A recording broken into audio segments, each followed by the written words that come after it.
when I think of continuous improvement, it's really about people and processes. So for me, my number one nightmare would be if there was a team of people who were unengaged with wanting to make any sort of change and were uninterested in it. And, even you could follow all the techniques, follow all of those good communication styles. But my nightmare would be if I had a team that was unwilling to listen to any of those things, because you can find ways to get the data you need.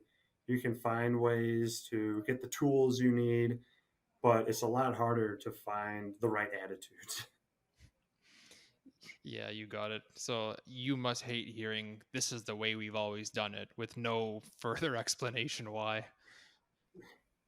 I'd never like hearing it, but it is funny. The older I get, the less it irritates me, as it did like 5, 6 years ago.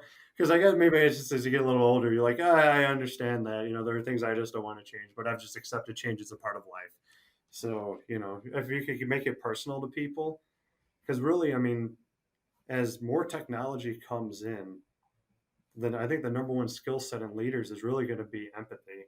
If you're not able to relate to people and to explain to them why you're doing something, then it's not going to get done.